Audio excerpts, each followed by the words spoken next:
Bago ako dumating dito, sobrang dami ng sacrifices, problema at challenges na aking pinagdaanan.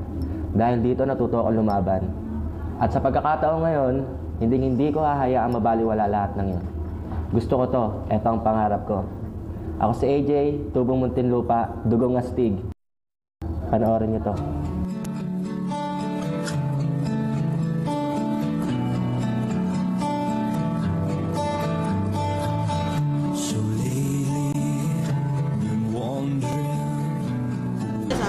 Nung bata kami, halos pag-aalaga lang sa labas, sa kalsada, tapos laging nakapamadian dati. Halos madulas yung lango sa buko niya, sobrang dulas. Nung bata pa siya, sumasayaw talaga siya. Tsaka nung bata pa siya, nagtuturo na talaga ng sayaw yan. Kasi yung DX dati, ilan lang sila eh, tsaka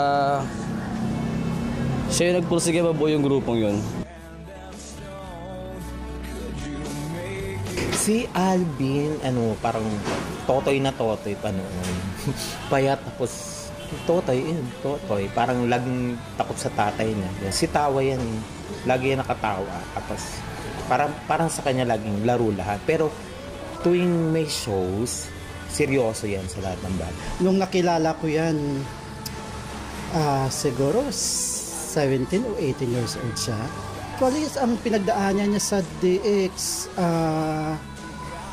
talagang napakahirap ng ang tao yan. Walang pera lagi yan.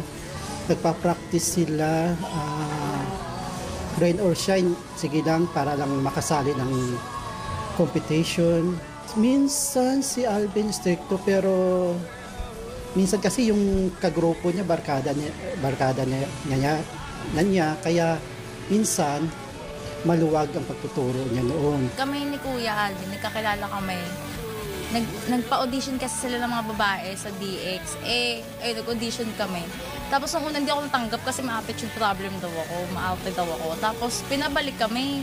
Pagbalik namin, natanggap na. Kaya lang, ayun, parang ang sungit-sungit niya talaga. Talagang hindi ko siya makausap. Tapos parang ang taas-taas ang tingin ko sa kanya. Samantalang sabi ko, ate-ate naman nito. Tapos butas naman yung pantalon. Lagi niya kasi suot yung pantalon niya. Tapos butas yung may tuhod. So, kapag sabay-sabay kami nun, nalilate kami. Konting galit lang niya, umiyak na ako. Kasi sinasabihin akong kerengking. Hoy, kung may kerengking ka na, ganyan-ganyan. Di syempre, iyak na ako kagad, nasasaktan ako kagad. Kasi parang kuyang-kuya yung dating niya sa akin. Nung pumasok ako doon, hindi pa siya nag-move nun. Tapos, ayun. Basta parang, hindi pa ganun kaseryoso yung buhay. Parang sayo-sayo lang, turong ganyan. Sali sa mga contest. Ang pananaw kasi niya, hindi siya yung sobrang strict na Pagdating siguro sa pagsasayaw, pero pag sa pakikisama, once kasi na pinakita mo sa kanya na ganito yung pakikisama mo, na parang hindi marunong makisama, ganun, aanin ka pa rin niya, i-approach ka pa rin niya. Pero pag yung mga tipong parang nakakasira ka na sa grupo, ganun, parang hindi niya, parang hindi ka niya ito-tolerate. Siya rin yung nagpapaano sa grupo bukod dun sa manager na grupo namin. Kasi sa kanya rin syempre babasa yung mga sayaw, siya rin yung nag-aayos ng mga problema, pag mga kasi malaki na inaambag niya dun Lalo na nung naging mover siya. Lahat nung meron siya, sineshare niya sa amin. Si AJ nung umpisa, kasi sa move ko siya nakilala Nung umpisang-umpisa, talagang tahimik, ganun. Tapos, ang payatot, lalaking payatot talaga. Tapos, syempre, yung ilong niya, hindi mawawala, ganun talaga. Tapos, pag mapapansin mo siya, talagang, tahimik lang. Tapos, parang walang parang alam mo yun, walang, kulo. Alam mo yun, yung nasa loob lang, ganun. Tapos, pag nakasama mo naman siya, mabait naman, gano'n. Verse na siya, tinutulungan namin siya kasi text votes, ganyan. Nasa costume, nag-GM siya. Sino may yellow t-shirt, ganyan. Tapos kami ng mami ko, text ko yung mami ko, ganyan. Tutulong mami ko, magbibigay siya ng budget. Tapos tatakbo ako sa Divisoria, ganyan. Tatakbo kami ng Divisoria. Tapos ipamimili namin siya ng belt, kung ano man yung kailangan niya, tutulong kami. Tapos yun, hanggang sa dumating nga yung opportunity na yun, sa move. Na ko nga nun dati kasi hindi niya pinalam sa mga pamilya niya, sa mga mag-anak. Kasi ayaw daw niya mapahiya kung sakaling hindi siya makuha. Binigay pa rin naman namin yung support namin sa kanya, kahit kami lang yung nakakaalam. Tapos ayun, nung nakuha na nga niya, Nakasama ko yan first time sa Billy. Napaka-totoy. Yung ganun-ganun yung buhok ko, parang ano lang, ewan ko doon. Tapos napaka-tahimik, walang imik, parang ako. Chill. Tapos, ngayon, nagkakilala ulit kami sa sa Wants You. Doon, nagkita ulit kami, parang dead mo pa rin yung lolo mo. Ganun talaga siya, dead mang tao. Walang pakialam. Pero, sa pagdating sa rehearsal, napaka-stricto. Gusto niya mayat-maya, rehearse ng rehearse. Oh, dancers, Max, tara na, rehearse na tayo. Pag nagagalit na, di na iimik, lalabas na lang. Sa SOP One Show, yun, nakasama ko siya. Doon ko siya nakilala, doon ko siya nakainuman, nakasumashig. Kasi ibang boys pasaway, pero nice, galing pa rin. Kasi parang leader na. Ayan, si AJ, nakilala ko yan sa first time na nakilala ko yan sa SOP, yung contest. Nung bago pa lang kami magkakilala siguro, lagi kami nagiinom niyan bago kami naging close niyan. Talaga, grabing strict niyan, si AJ. Lalo na ako, madalas kami nagtatalo niyan, nag-aaway. Dalawa lang talaga. Kami dalawa lang madalas mag-away sa grupo niyan. Nagkasama kaming una niya contest kasi noon. Tapos nilapitan niya ako, tapos sabi niya, sa SOP 1, tapos lumapit siya sa akin, sabi niya, uy, ang galing mo naman. Gumagano sa akin yan Ay, idol kita. Tapos sabi niya, pwede bang huwag ka na sumali doon kasi baka mamaya magkatato. Sabi ko, di pwede. Pero tuturuan kita. Sige, akong bahala sa'yo. Alam ko idol mo. Okay na yun. Ilang beses na rin kami nag-away niya ni AJ, pero lagi kami nagkakabati. Kasi hindi niya ako matiis binabati niya ako. Ay, sa rehearsal, okay yun. Ma-stricto siya kaso nga lang, minsan tumatakas yan. Pag ang dami ng prod, ay, ikaw na doon ha. Tapos tuturo na yan. Tapos siya, siya yung konti yung prod. Nung unang pasok ko dito kasi, medyo tahimik nga siya. Hindi siya namamansin, yung ganun, dead ma lang. Tapos ang galing sumayaw, grabe humanga talaga ako sa kanya. Tapos, pag nagpa-practice kami, sobrang stricto. Talagang wala siyang kaibigan, pantay-pantay kami magkakagrupo. Pero, syempre, kailangan masunod siya. Parang talagang leader namin, ganyan. Tapos, pag sa closing na, talagang tatarantahin kami. Oy, closing na, tara na, ganyan. Tapos kami, yung iba may natutulog. Tapos pagdating niya, galit na galit. Tapos maya-maya, okay na. Nakita ko si Kuya AJ nung sa SOP 1C. Nakasama ko siya doon. Tapos, sobrang tahimik niya, parang wala siya. Parang hindi siya nag-e-evolve. Sobrang tahimik. Tapos pag nakita mo na sumayaw, sobrang linis na gumayaw. Yun. Tapos, pagdating sa sayawan sa amin, sobrang strict nun. Kailangan pag tinawag ka, tatayo ka kagad. Yun, tapos, nangangarag yun. Talagang, oy, Max, movement, Max. Ganyan. Oo, bossy siya. Sa lalaki, oo. Tapos, kapag di mo siya sinunod, magkagalit agad siya sa'yo. Pero hindi naman personal. Lang, sa trabaho lang. As a leader, model siya ng, tulad namin sa Max Movement, siya yung tumatay yung leader kasi basta nauna siya sa amin Parang kailangan namin sundan yung ginawa niyang yapak dito sa GMA, lahat. Yun, pag inuman, na yan, lalakas-lakasan yan minsan. Oo. Pero pag sabayan kami, di ba? Tapos pag dami na inom, gumagano na ilong niyan. Yun, lasing na yan. Tapos maya-maya nakaganon na. Wala na. Ay, numero uno nga alaskador yan. Naku, kapag may makita sa ngayon isang dancer na ang galaw, hindi niya maintindihan kapag ilang beses siya magtuturo. Naku, gagayahin niya yan. Ganyan siya alaskador, pero hindi niya sinasabi kung sinong dancer yun. Mahilig sa mga manokso, mga antsaw, ganon. Kaso pikon yan Pag kami naman gumante, napipikon na yan, manununtok na. Pero di naman siya galit, yung pikon lang talaga. Tapos tatawa na lang. Misa pag kami nagiinom, malimit yan sa gilid ng pinto ng kwarto. Tapos minsan nahulog yan. One time umihi dun sa lababo, tapos yung tinanong ko siya kung sino umihi, binintang niya sa amin pero alam niya siya naman. Tapos napansin ko sa kanya, pag nalalasing na, lalo lumalaki yung ilong niya. Alam mo yung ilong niya parang di normal Nakakatawa Tapos yung tawa niya, grabe, alakhak. Yan, grabe yung tawa niyan. Kasi nga, feeling Koreano yan mga post niya. ganyan, pati mga ganyan, pati mga angulo niya, ganyan, tapos mga ganyan. Yun yung mga ano niya, mga pa-effect niya. Mahilig yung, basta gusto niya mukha siyang Koreano. Pati feeling niya talaga mukha pa talaga siyang Koreano. Tapos, Game. Ayan si AJ, laging nakanganga pag natutulog. Ganon. Wala eh, mababaw yan eh. Kasi pag pinatawa mo yan, wala, tawa lang siya ng tawa. Parang kahit hindi nakakatawa na para sa kanya. Tsaka kung tumawa yan, parang walang katapusan yung ano, parang hindi na darating yung bukas pag tumawa siya. Sobra. Napansagan namin siyang ulo. Kasi nga, malaki ng ulo kasi, hindi proportion. Kaya yung tawag sa kanya na ulo. Bra.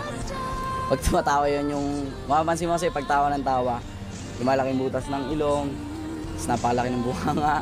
Parang sumadya ako. Ganyan siya pag tumatawa eh. Basta siya, pag sa tawanan, yung buhanga niya yung boss niya yung nangunguna. Lutang siya yung kunyari, may tatanungin ako, uy, Jay, paano ba yung ganito, ganyan. Tapos parang nakatitig lang sa isang lugar. Tapos sasabihin niya, ano yun? Sabi ko, ano ba yan? Parang walang kinakausap yung gano'n. Laging lutang. Tapos pag dumadating kami dito, lagi siya nagla-laptop. lahat lagi siya nagpipicture. Uy, picture ganyan. Tapos ina-upload niya namin sa phone. Binubluetooth niya agad. Tapos puro pa side. Puro pa gano'n, parang pa baby effect gano'n.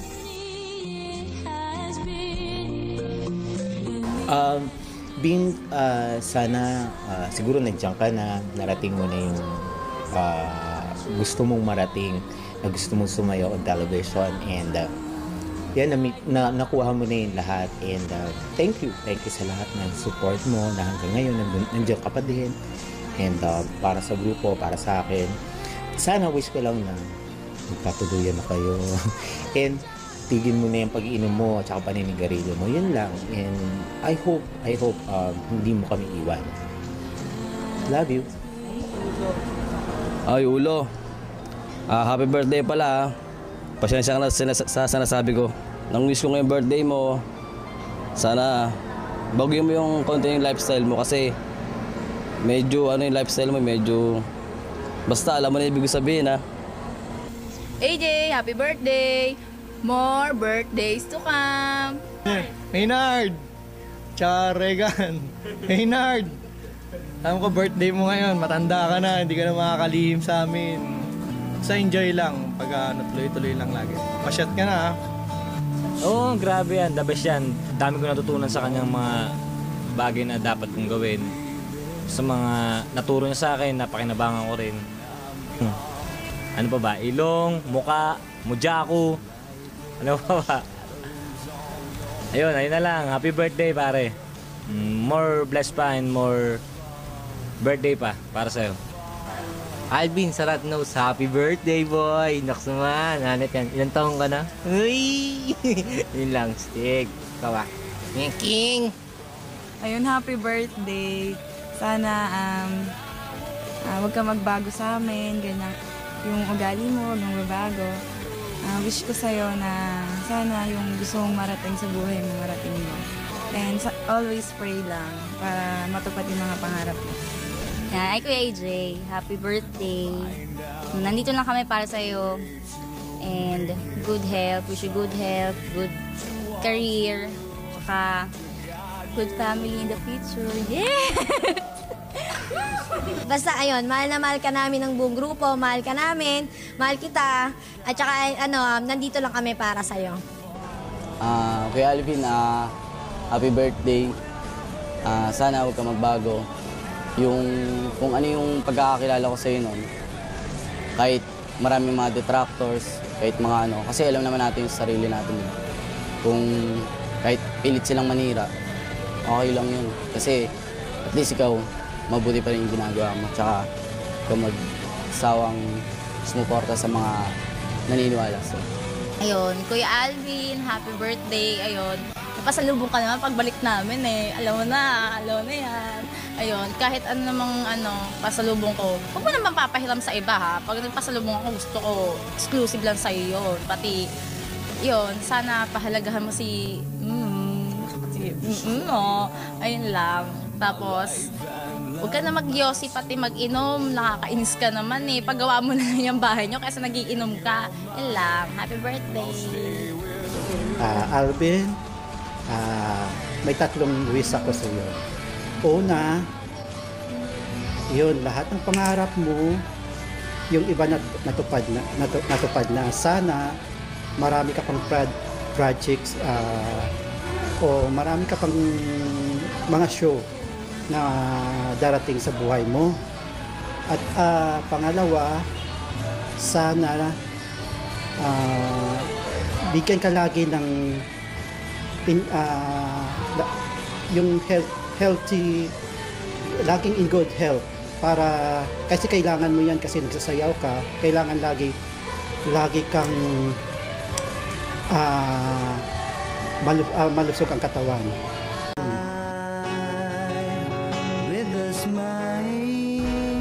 AJ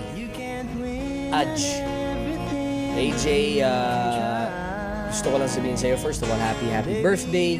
And simula nung nakilala kita at na nag-audition ka sa Move at that time, sobrang bait mo. Sobrang madali ka lang kausap, kasama, madali ka paturuan ng sayaw. Pero you've progressed so much from that first time. Hanggang ngayon, alam ko, hindi na tayo masyado nagkakasama. Pero lagi ko kayo lahat iniisip and kung anong ginagawa nyo, kung active pa ba kayo o hindi. Pero ang gusto ko lang sabihin sa'yo, sana ipagpatuloy mo pa rin kung ano yung hilig mo at yung passion mo. Kasi binigay din naman ng Diyos yan na blessing para sa'yo sa buhay mo. I'm thankful and I'm very proud na nakasama kita and kasama kita sa sayaw and minsan bonding tayo. So again, thank you very much for everything and para sa'yo, sa birthday mo, galing kay Luis na hindi mo kilala. AJ, 30 years na tayo hindi nagkikita.